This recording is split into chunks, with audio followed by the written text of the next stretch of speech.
Well, you got a great response from your players after Monday night, didn't you? And you should have had a penalty.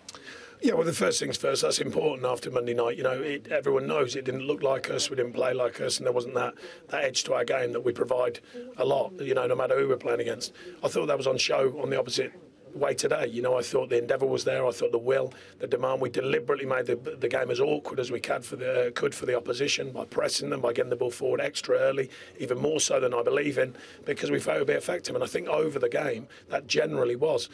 If you add in a decision, I'm amazed at. You know, but we don't get them decisions. I don't know what it is. I asked the lad to be honest. You know, and that's a clear penalty. I don't know what you have to do to get a penalty if that's not one. But that aside, you know, we've scored a good goal. We've made chances. We've handled the occasion well, because it's a big occasion in these parts, playing against sides like that. And the only, you know, head scratcher is 2 soft goals, particularly the first one. I mean, the second one is comedy of errors. The ball's bobbling everywhere. Good blocks. You're actually asking your players to put their bodies on the line, which they did, and it just squirmed loose after 2 of them got a tangle. But the first one's a poor goal from our point of view. And the old man came in at the back, his first Premier League game for 4.5 years. Didn't he do well for you, Paul Robinson? Yeah, no doubt for me. You know, his training's been fantastic. He's as lean and fit as probably what he's ever been. And I think I've mentioned a lot that I think goal is mature, and I think centre-half's mature at a later stage of their career. I think he's been fantastic in the group, in training. Ably assisted by the growth of Nick Pope, I think, a fine keeper, and he's going to continue that. And of course, Tom Eaton, so a good collection there.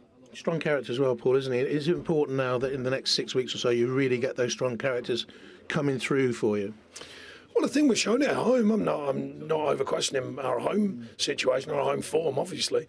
Away from home, we haven't shown as much of what we're about, and I think that's important. But we start off with the mentality. On Monday, I was only looking for a performance, and I didn't get that. So that's the start point. We need performances away from home, and then we'll see what comes on the back of performances. What you could have done without having the goal that equalised, and then you've lost 2 players as well.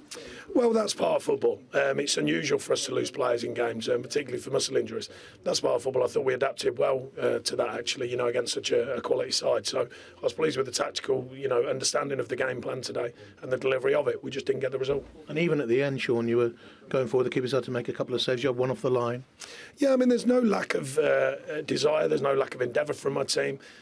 We know we've got to build on quality and improve on quality of the way we play at times to create more chances. But we created enough today to get something from the game. And overall, I think if we would have got a point, I think most people would have thought that was about fair. But you don't always get what you deserve.